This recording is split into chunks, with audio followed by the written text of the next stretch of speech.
तो यहाँ शरीर भी अलग ले लिया, विचारधारा भी यहाँ बदल गई।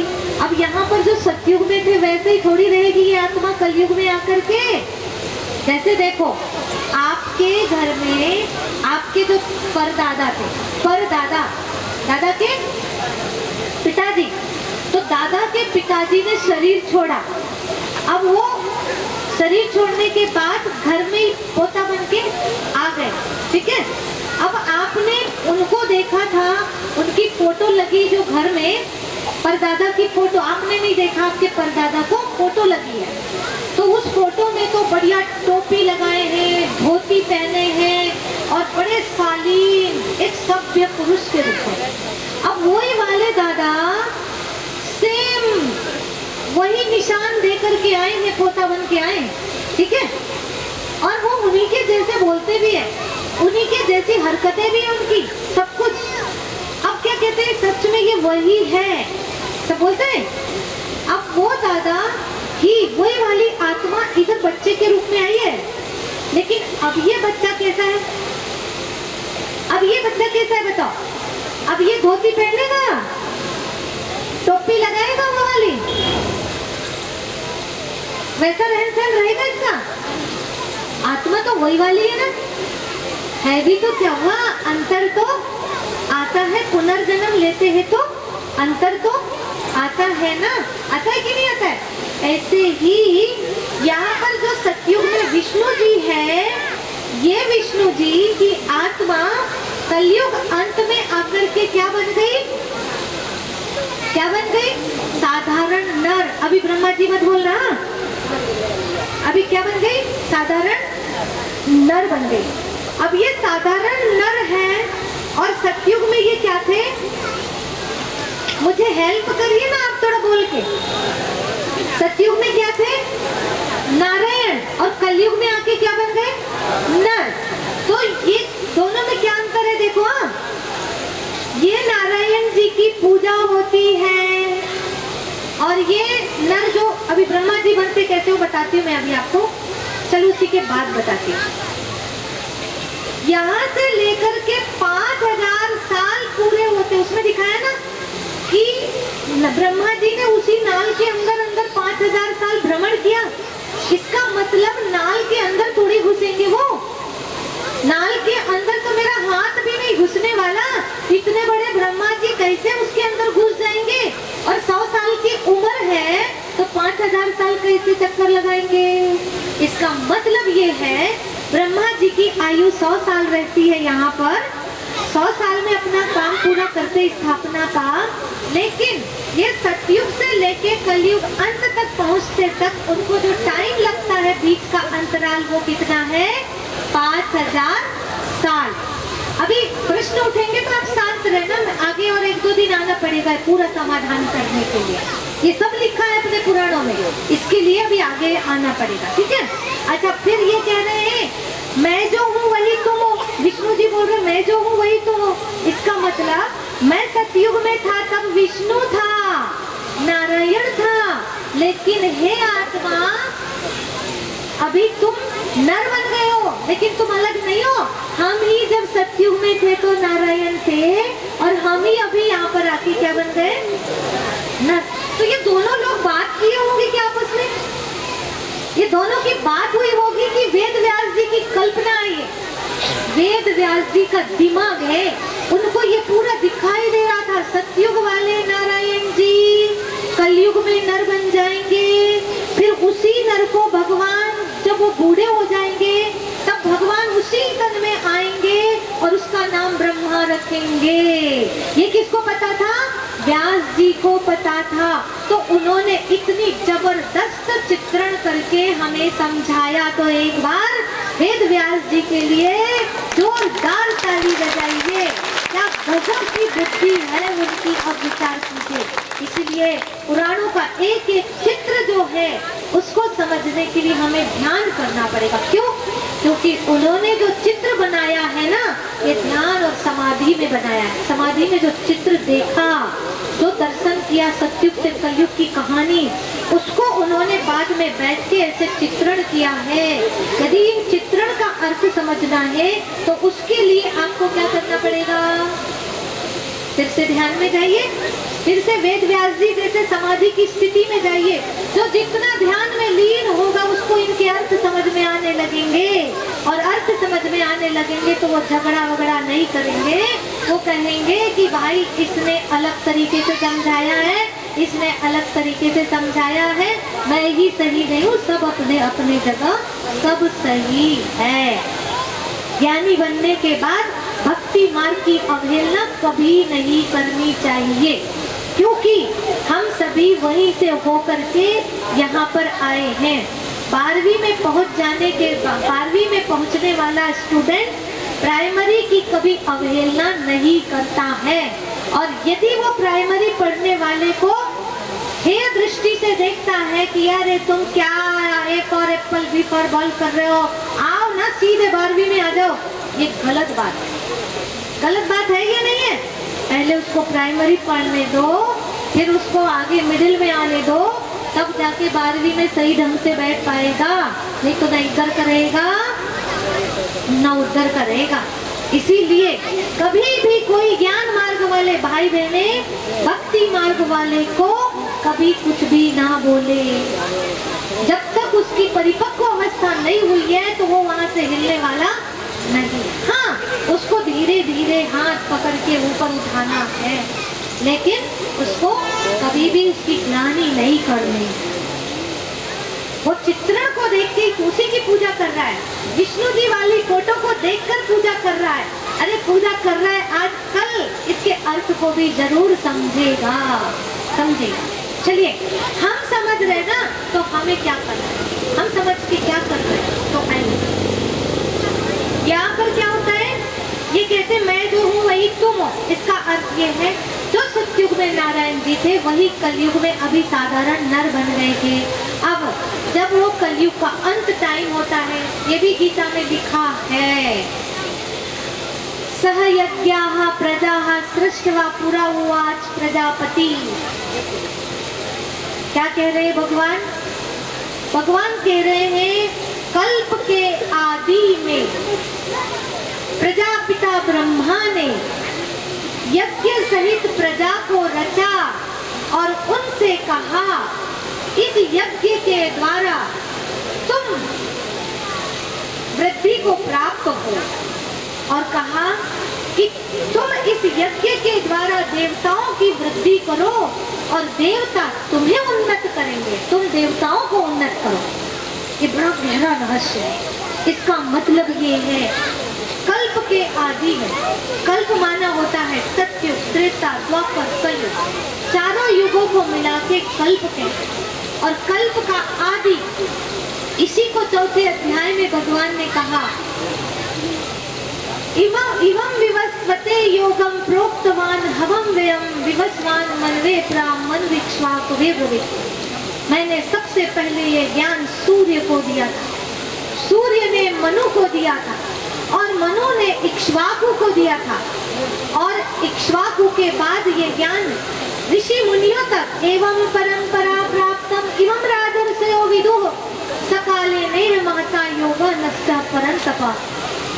परंपरा से ये ज्ञान ऋषियों तक आया, और ऋषियों से फिर ये ज्ञान अर्जुन इस काल में आते तक योग नष्टः परंतप। हे परंतप, ये जो योग मैंने सिखाया था सूर्य को, वो योग यहाँ आकर नष्ट हो गया है, इसीलिए अब मैं तुझे वो ज्ञान फिर से दे रहा। अर्जुन कहते हैं मैं कैसे मानूं, आपने सूर्य को ये ज्ञान दिया था, क्योंकि वो तो कल्प के आदि में हुए थे। वो कहते हैं कल्प के आदि में हुए थे, तो कहते हैं बहुनी में व्यतीतानि जन्मानि पौच अर्जुन तान्यहं वेत्थ सर्वाणि नात्वं वेत्थ परन्तप। मेरे तेरे बहुत से जन्म हो चुके हैं अर्जुन, तू नहीं जानता, मैं जानता हूँ। ये बहुत जन्म मरण वाली कहानी है, ये आदि से अंत तक की कहानी, सतयुग से कलयुग अंत तक की कहानी है ये। इसीलिए अगर आपने समझा कि रामायण केवल त्रेता युग की है, ये आपका धोखा है।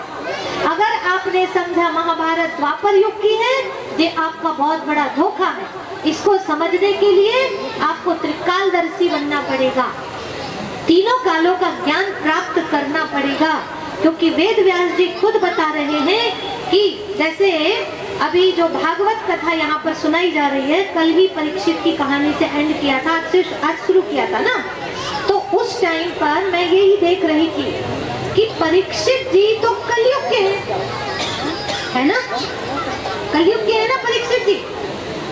अब इसका मतलब पिछले बार वाला कलयुग की बात है ये, और जब घोर पाप छा गया था, कलयुग परीक्षित जी से तो कलयुग प्रवेश किया था ना, तो कलयुग में जब चारों तरफ घोर अंधकार छा गया था, उस टाइम पर भगवान ने जो ज्ञान दिया था वो वाला ज्ञान है भागवत की कथा। तो फिर ये पीछे वाले युग की कथा कहाँ से हो गई बताइए, द्वापर की कथा कहाँ से हो गई?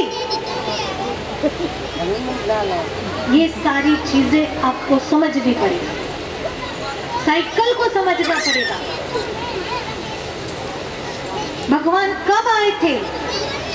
अगर द्वापर में आ गए थे भगवान, तो कलयुग लाने के लिए आए थे क्या? इधर भगवान ने गीता का ज्ञान दिया, गीता का ज्ञान दिया, सीधे कलयुग आ गया इधर, है ना, यही तो दिखा है ना। उनका पोता परीक्षित ही तो है पांडवों का, तो पांडवों का रिजल्ट क्या है? सीधा कलयुग। तो इतना संघर्ष करने का मतलब क्या रहा? इतना त्याग तपस्या करने का मतलब, जबकि बोला था हतो वा प्राप्स्यसि स्वर्गं जित्वा वा भोक्ष्यसे महीम्। यदि तूने युद्ध किया, युद्ध करते करते मारा भी गया तो भी तुझे स्वर्ग मिलेगा, और जीत भी गया तो इस पृथ्वी लोक में तुझे स्वर्ग के सुख भोगने मिलेंगे। किधर मिले? किधर मिले? इधर विजयी बने, उसके बाद सीधे पांडव पहाड़ों पे चल के घर गल गए, फिर उसके बाद काम खत्म, काम कलयुग आ गया। इसीलिए बोल रही हूँ भक्ति मार्ग के सभी भाई बहनों को, ब्रह्मा कुमारी इसका 7 दिन का कोर्स जरूर करें। किसी को गलत और सही करने में, सिद्ध करने में अपना टाइम बर्बाद ना करें। हम बहुत सारी चीजों को मिस कर जाएंगे अगर इन चीजों को नहीं समझेंगे। मैंने तो कभी भी, मैं बचपन से ब्रह्मा कुमारी संस्थान में हूँ, मैंने कभी भक्ति मार्ग की एक पुस्तक भी नहीं पढ़ा था। बचपन से मुझे याद भी नहीं है कि कब मैं इस संस्थान से जुड़ी, इतनी छोटी थी तब से जुड़ी हूँ, लेकिन मैंने कभी एक संस्थान कोई पकड़ के नहीं बैठी। मैंने सबको समझने की कोशिश किया कि यदि इस संस्थान में ऐसा बोला जा रहा है तो फिर वहाँ क्या है, उसको भी तो समझूं मैं। तो गीता में क्या है, रामायण में क्या है, जब उनको समझा तो मुझे पता चला कि वहाँ जो है वो ही यहाँ है, और यहाँ जो है वही वहाँ है, कुछ भी अंतर नहीं है, लेकिन बस समझने में अंतर है। इसलिए अभी हम सभी लोगों को ये ब्रह्मा कुमारी का ज्ञान जो है लेटेस्ट है, एकदम न्यू है, ये वाला अगर सुन लेते हैं तो ये कहानियां जल्दी समझ में आ जाती है और ज्यादा हमको मदद मिलती है। इसलिए यदि आपको कोई सेंटर जाने में तकलीफ है, मान लो नहीं जा पाते हैं कहीं पर, तो आप एक काम करिएगा, ऑनलाइन कोर्स करिए, लेकिन समझिए इस संसार में एक भी बंदा व्यर्थ के लिए नहीं आया है, एक भी संस्थान व्यर्थ के लिए नहीं है। हर किसी का कुछ ना कुछ विशेष रोल है, कुछ विशेष कार्य के लिए संस्थान आया है। तो इसलिए आप सबको समझो, किसी को बुरा मत बोलो। नहीं है फुर्सत सबको समझने की, कोई बात नहीं, पर बुरा तो मत बोलो, क्योंकि किसी को जाने बिना बुरा बोलते हैं यदि, तो क्या होगा? क्या होगा? उससे जो बहुत कुछ पाना था मैं वो पा नहीं पाऊंगा, ये रहेगा। तो चलिए आगे बढ़ते हैं हम। क्या कहा? ये विष्णु जी जो है सतयुगी संसार में थे, और ये नर जो है कलयुग में आ गए, लेकिन है वही नारायण जो कलयुग में आ चुके हैं। अब इसी को हम समझते हैं कैसे, देखो, पार ब्रह्म परमेश्वर कहाँ रहते हैं? अब बोलिएगा, पार ब्रह्म परमेश्वर कहाँ रहते हैं? परम धाम ऊपर,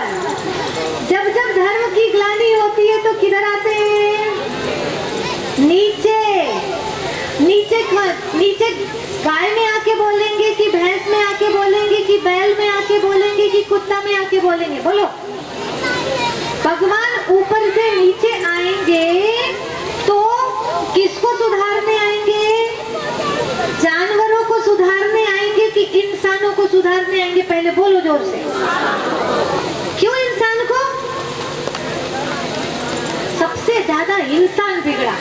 इंसान सुधरा था तो प्रकृति, पशु पक्षी सब मस्त थे, बढ़िया थे, और इंसान के बिगड़ने से सब बिगड़ गया। इसलिए कहते हैं, देख तेरे संसार की हालत क्या हो गई भगवान, कितना बदल गया, नहीं बिगड़ गया इंसान। कहते और क्या कहते? सूरज ना बदला, चांद ना बदला, ना बदला आसमान, कितना बदल गया इंसान। ये सूरज चांद नहीं बदले, अभी तक दे रहे हैं, दे रहे हैं, दे रहे हैं। कभी नहीं बोलते कि मेरे को थोड़ा सा दीपक दिखाओगे तभी मैं अपना उजाला दूंगा, रात को मेरे को दिखा देना, मैं दिन को दिखा दूंगा। ये सब नहीं है उनके अंदर में। देना है, देना है, देना है। और हम लोग, हमें क्या मिलेगा जो हम देंगे? ये भाव हमारे अंदर आ गया है, देने का भाव घट गया है ना? तो कोई नहीं बिगड़ा है, केवल कौन बिगड़ा है? इंसान। तो सुधारना किसको पड़ेगा? पहले बोलो ना जोर से। इंसान को सुधारना पड़ेगा। अब इंसान को सुधारने के लिए इंसान के तन में आएगा कि जानवर के तन में आएगा?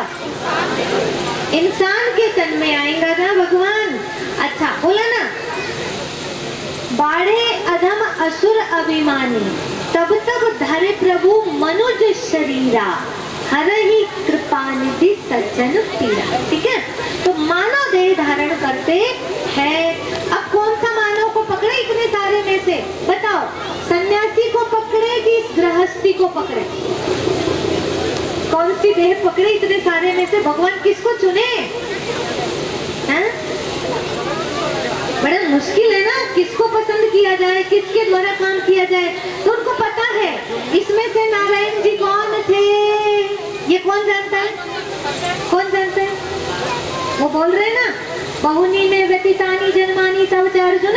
अर्जुन तुम नहीं जानते, हम जानते हैं, हमारे तुम्हारे बहुत से जन्म हो चुके हैं। नारायण जी खुद बोल रहे, कृष्ण जी खुद बोल रहे, हमारे बहुत से जन्म हो चुके हैं, तुम नहीं जानते हो।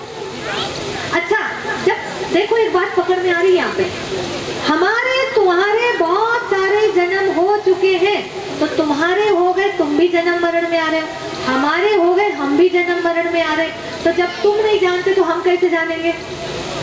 तो यहाँ थर्ड पर्सन बोल रहा है। ये कौन बोल रहा है? ये कभी ध्यान ना करो, कभी कृष्ण बोलते तो कभी पार ब्रह्म परमेश्वर बोलते हैं। बस इसी कंफ्यूजन के कारण क्लियर नहीं हो रहा है गीता ज्ञानदाता साकार है कि निराकार है। बेवजह हम लोग लड़ते रहते हैं। क्या क्या कारण है? देखो, विराट रूप क्या है वो अभी समझेंगे हम। यही है संसार का विराट रूप, इसको ही समझना है। तो यहाँ पे पार ब्रह्म परमेश्वर इस धराधाम पे आते हैं और एक कहानी सुनी आपने, सत्यनारायण जी की कहानी सुनी है? सुनी कहानी? उसमें आरती करते हैं। तो वो आरती ऐसे है, पूरी तो नहीं सुना रही, थोड़ी सी। प्रकट भये कली कारण, द्विज को दरस दिए, बूढ़ो ब्राह्मण बनके कंचन महल किए। प्रकट भये कली कारण, कलयुग के कारण भगवान प्रकट होते हैं। द्विज को दरस दिए, द्विज, द्विज माना रियल में वो ब्राह्मण नहीं है, जाति का वो ब्राह्मण नहीं है, लेकिन द्विज माना, द्विज माना कहीं भी थोड़ी हलचल हुई तो मैं कम सुनाऊंगी, समझ गए? हलचल नहीं होनी चाहिए कहीं पर भी। तो क्या हो रहा है? प्रकट भये कली कारण, द्विज को दरस दिए। कलयुग के कारण आना पड़ता धर्म ग्लानि के टाइम। और द्विज माना जो जाति का कुछ भी हो, परंतु जिसके संस्कार सुधर गए उसको बोलते हैं द्विज। इसको ऐसे बोलते हैं कि जन्मना